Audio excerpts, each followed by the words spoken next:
Hi hello ನಮಸ್ಕಾರ ಸ್ನೇಹಿತರೆ, welcome back to all in one YouTube channel. ಇವತ್ತು ನಾನು ನಿಮ್ಮೆಲ್ಲರಿಗೂ ಮೊಟ್ಟೆ ಮಸಾಲ ಕರಿನ ಮಾಡೋದು ಹೇಗೆ ಅಂತ ತಿಳಿಸ್ಕೊಡ್ತಾ ಇದ್ದೀನಿ.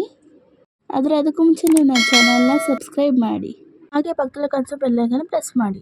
ಬನ್ನಿ ಈಗ ಹೇಗೆ ಮಾಡೋದು ಅಂತ ನೋಡೋಣ. ಮೊದಲಿಗೆ ಒಂದು 4 ಮೊಟ್ಟೆನ ನೀರಲ್ಲಿ ಚೆನ್ನಾಗಿ ಬೇಯಿಸಿ ಸಿಪ್ಪೆ ತೆಗೆದು ಇಟ್ಕೋಬೇಕಾಗುತ್ತೆ. ನಂತರ ಒಂದು ಸ್ಟವ್ ಮೇಲೆ ಒಂದು ಪ್ಯಾನ್ನ ಇಟ್ಕೊಂಡು ಆ ಪ್ಯಾನ್ಗೆ ಒಂದು 4 ಸ್ಪೂನ್ ಆಗುವಷ್ಟು ಎಣ್ಣೆನ ಹಾಕೋಬೇಕು. ಅದಕ್ಕೆ ಒಂದು 1/4 ಟೀ ಸ್ಪೂನ್ ಆಗುವಷ್ಟು ಉಪ್ಪು, 1/4 ಟೀ ಸ್ಪೂನ್ ಆಗುವಷ್ಟು ಜೀರಿಗೆ ಪುಡಿ, 1/4 ಟೀ ಸ್ಪೂನ್ ಆಗುವಷ್ಟು ಅರಿಶಿನ ಪುಡಿ, 1/4 ಟೀ ಸ್ಪೂನ್ ಆಗುವಷ್ಟು ಶುಂಠಿ ಬೆಳ್ಳುಳ್ಳಿ ಪೇಸ್ಟು ಮತ್ತು 1/4 ಟೀ ಸ್ಪೂನ್ ಆಗುವಷ್ಟು ಅಚ್ಕಾರದ ಪುಡಿ ಸೇರಿಸಿ ಲೋ ಫ್ಲೇಮಲ್ಲಿ 1 ನಿಮಿಷ ಫ್ರೈ ಮಾಡ್ಕೋಬೇಕು. ನಂತರ ಇದಕ್ಕೆ ಬೇಯಿಸಿ ಸಿಪ್ಪೆ ತೆಗೆದಿಟ್ಕೊಂಡಂಥ ಮೊಟ್ಟೆನ ಮಧ್ಯ ಭಾಗಕ್ಕೆ ಚಾಕು ಸಹಾಯದಿಂದ ಕಟ್ ಮಾಡಿ ಈ ಥರ ಎಣ್ಣೆಗೆ ಸೇರಿಸ್ಬೇಕು. ಎರಡೂ ಕಡೆ ನೀಟಾಗಿ ಕೆಂಪಗಾಗೋ ಥರ ಫ್ರೈ ಮಾಡ್ಕೋಬೇಕು. ಈ ಥರ ಎಣ್ಣೆಲಿ ಫ್ರೈ ಮಾಡ್ಕೊಳ್ಳೋದ್ರಿಂದ ಮೊಟ್ಟೆ ಒಳ್ಳೆ ಟೇಸ್ಟ್ ಕೊಡುತ್ತೆ.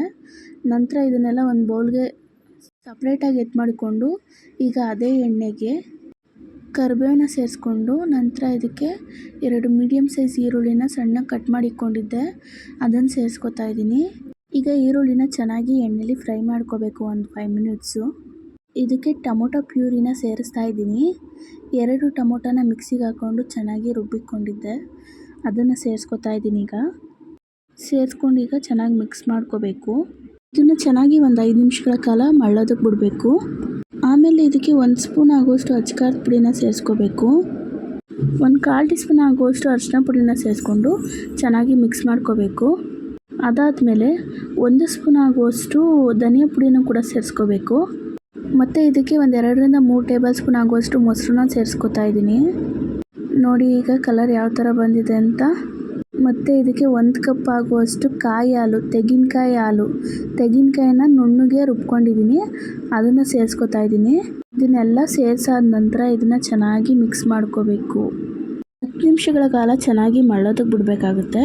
ನೋಡಿ ಈಗ ಇದು ಮಳ್ತಾ ಇದೆ. ಇದಕ್ಕೆ ಫ್ರೈ ಮಾಡಿಕೊಂಡಂಥ ಮೊಟ್ಟೆಗಳನ್ನ ಸೇರಿಸ್ಕೊತಾ ಇದ್ದೀನಿ.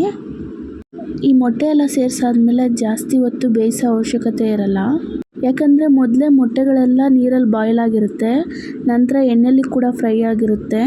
ಅದರಿಂದ ಜಾಸ್ತಿ ಹೊತ್ತು ಬೇಯಿಸೋ ಅವಶ್ಯಕತೆ ಇರಲ್ಲ. ನೋಡಿ ಸ್ನೇಹಿತರೆ, ಈಗ ಒಂದೊಂದೇ ಮೊಟ್ಟೆನ ಹಾಕ್ತಾಯಿದ್ದೀನಿ. ಮೊಟ್ಟೆನ ಈ ಥರ ಅರ್ಧ ಭಾಗಕ್ಕೆ ಕಟ್ ಮಾಡಿ ಎಣ್ಣೆಲಿ ಫ್ರೈ ಮಾಡಿ ಸೇರಿಸೋದ್ರಿಂದ ಉಪ್ಪು ಖಾರ ಎಲ್ಲ ಹದವಾಗಿ ಹಿಡ್ದಿರುತ್ತೆ, ತಿನ್ನೋದಕ್ಕೆ ತುಂಬ ಚೆನ್ನಾಗಿರುತ್ತೆ. ನೋಡಿ ಈಗ ಎಲ್ಲ ಮೊಟ್ಟೆನೂ ಸೇರಿಸಾಗಿದೆ. ಇದನ್ನು ಒಂದು 2ರಿಂದ 3 ನಿಮಿಷಗಳ ಕಾಲ ಚೆನ್ನಾಗಿ ಕುದಿಸ್ಕೊಂಡ್ರೆ ಸಾಕು. ಬಿಸಿಯಾದಂಥ ಮೊಟ್ಟೆ ಮಸಾಲ ಗ್ರೇವಿ ರೆಡಿಯಾಗುತ್ತೆ. ಈ ರೆಸಿಪಿ ನಿಮ್ಗೆ ಇಷ್ಟ ಆಗಿದ್ದರೆ ನನ್ನ ಚಾನಲ್ನ ಸಬ್ಸ್ಕ್ರೈಬ್ ಮಾಡೋದನ್ನ ಮರಿಬೇಡಿ. ನಿಮ್ಮ ಫ್ರೆಂಡ್ಸ್ ಆ್ಯಂಡ್ ಫ್ಯಾಮಿಲೀಸ್ಗೂ ಕೂಡ ಶೇರ್ ಮಾಡಿ. Thank you for watching.